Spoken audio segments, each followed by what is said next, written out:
All right, welcome back. This is eCentral, where we bring you the best of entertainment conversations from around the world. I'm Adewo, aka the voice of God. So, in recent times, conversations about African music genre called Afrobeat has always taken center stage. With every passing day, a new subgenre emerges, like Afropop, Afro soul, Afro trap, and the likes. But do these creations dilute the authenticity of what Afrobeat truly is?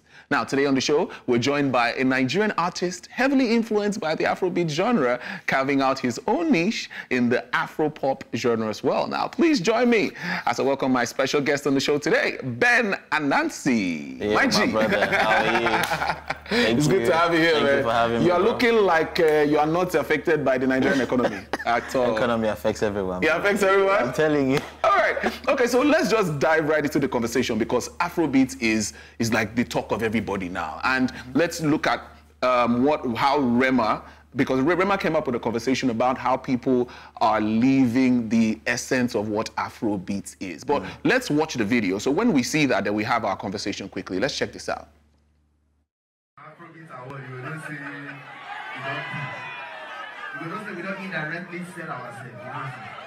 So we gotta own it, because low-key, the complicated, you gotta see the people out here or the people in diaspora creating things like Ozeba, they don't fit them. But I don't want to talk too much about that. As we water them down, it will be very easy. Then the songwriters will enter, they will start to help us in cook waiting, we help them water down for them to understand. The beats are getting simpler too. So the producers in diaspora, they can make it easily. Soft beats. But when they go make this beats now, oh yeah, play the next one. Yeah, now we've seen that, what Rema said there. He said, you know, Afrobeats, they water them down in a way. But now, you've been in the industry since 2017. That's your major first single was 2017. Yes. And you've probably seen how artists like yourself have come and go. People have evolved. Now, Afrobeat is doing so well. Yes. Globally, international recognition, everything. People are seeing us on the global stage. So what do you think we need to do to fix up this crisis of, you know, it's not the original one anymore, or what's happening? What do you think as an artist who has been doing this for a while?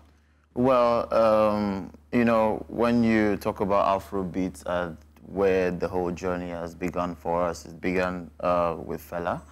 And we've transcended and evolved into having people like Two-Face, Idibia coming, Tubaba, and D'banj, that even had Kanye coming to trying to tap into what they had at the time. At the time. Before now, Afrobeat is, you know, kind of a global sensation.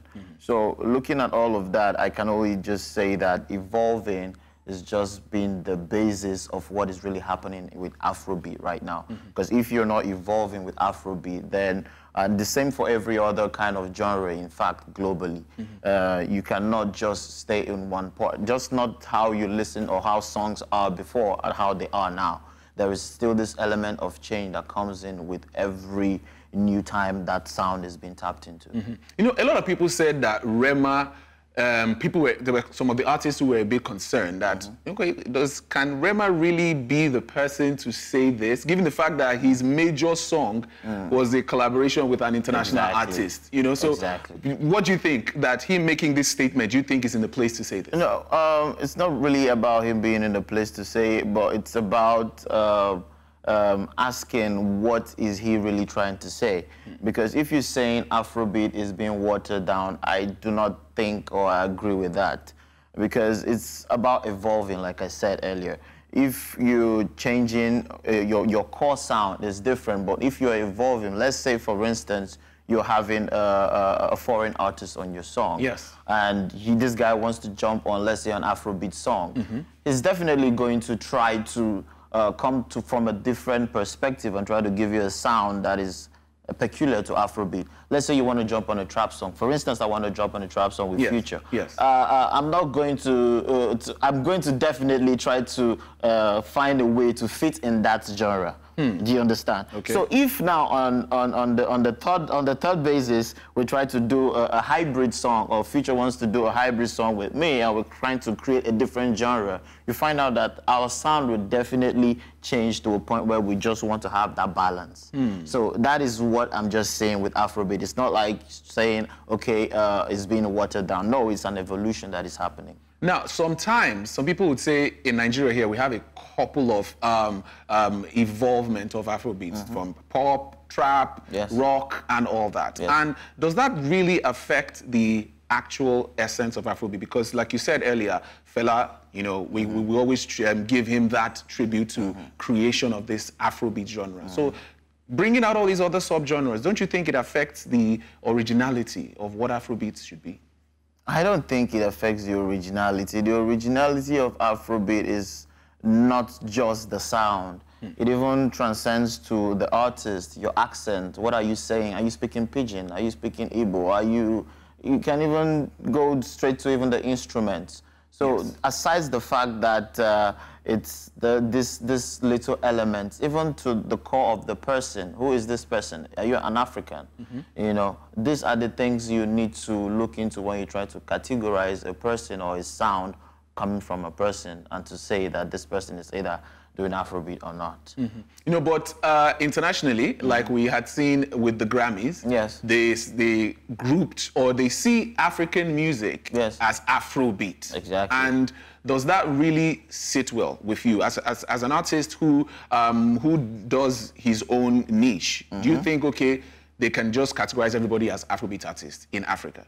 If you have those key elements now in your song, let's say you're speaking Pidgin English, you have the sax, you have the talking drum, you know, you're speaking Yoruba in your song, and you say you don't want to be categorized as an Afrobeat artist, then what are you?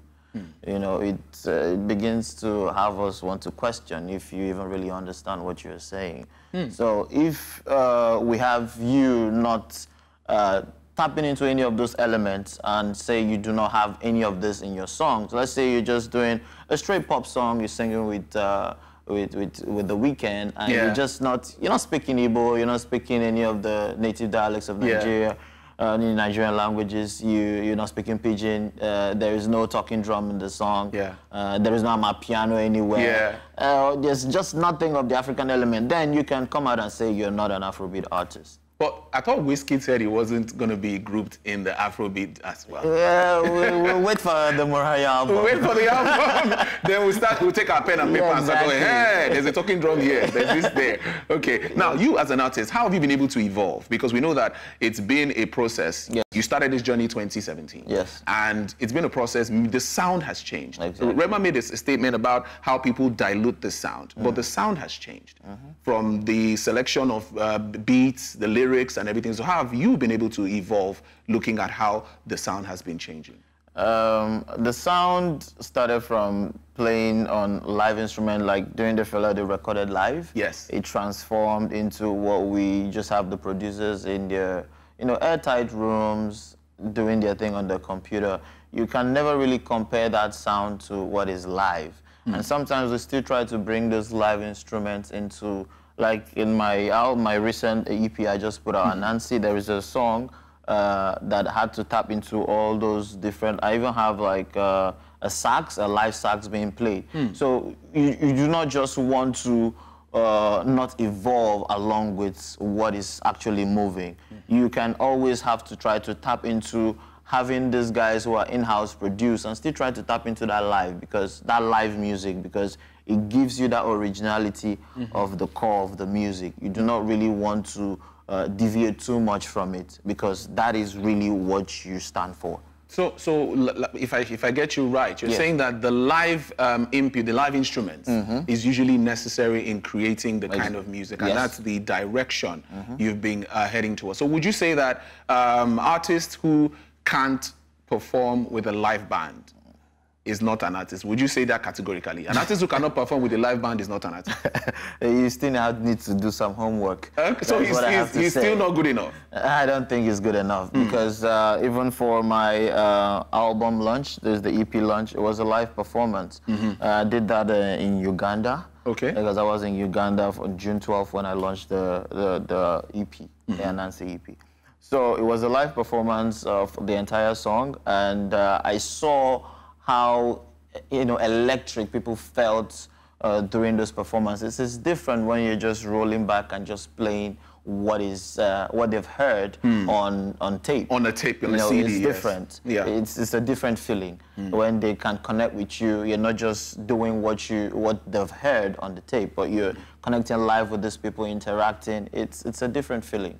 So these are the points or the parts of music that artists should tap into, and it's really, really great for artists. Okay, so speaking about collaborations, because we looked at, since we're using Rema's case study, we looked at the fact that his major hit song has a collaboration with an international artist. Calm Down. Yeah. Calm Down. Now, for you, if you're going to be looking at collaborations and you see that, okay, you want to maintain your Afrobeat sound, who are the people that you say, okay, I can work with this person? International people now I'm talking about. Who are these people that you would want to work with internationally? Chris Brown is someone who would not bring you into his part of the music. He always likes to tap into what we have as Afrobeat. He did that for Wizkid. Yes. Did that for Davido. And he's someone that really loves the Afrobeat sound, and he's always vibing to it. So if I want to collaborate with someone on the international level that would not really water down, let me use the term now. Yes. That would not water it down. Yeah. Chris Brown would be. And any female choices, or you're just going to stick with Chris Brown? Because female choices will go with Selena Gomez. Selena, for real, the same way she have. So since Rema has tried it, she has given her the way we do our thing, giving us the blueprint. Then Selena Gomez. Selena Gomez. So you wouldn't. So as an artist, do you think that, are you comfortable in this genre that you are in, or would you want to try out other genres as well if you want to explore? I don't really like to box myself in creating. If you listen to my first album I put out in 2020, I was more of a reggae album. You have Gratitude, Bad Youth on this song, on the album. So that's a different sound from what I even have now on the Anansi The Anansi EP. album. Yeah, so the Anansi EP, it's mainly a core Afrobeat. No, just very simple, our core sound. But what we had before that was reggae, dancehall. Okay. So you can't really say that I am not, dynamic when it comes to doing my sound. I really like to not be boxed. So it just depends on the vibe, how I feel, how I want to communicate, or put whatever it is that I feel in my music at that time. Then I do it. I like that. So for you, it is being versatile all the way. Exactly. As the mood comes, as the expression comes, you put it out there. And also with what is also trending, because sometimes you would see that you tap into the trend and also bring people to come to understand you from how you're also being a creative. Like tapping into a piano, it taps, it gives the audience that, okay, this guy can also give us this vibe. Okay, what else does he have? So it's a bit of, this and that. All right, it's been an amazing conversation, Ben Anansi, and I like the fact that you're quite versatile with your music approach, given the fact that, like you said, you don't want to be boxed. There's always room to explore. But definitely, because of time, we have to wrap this up. But surely, we'll definitely have you back again to come and talk about more. Let us learn more from your knowledge.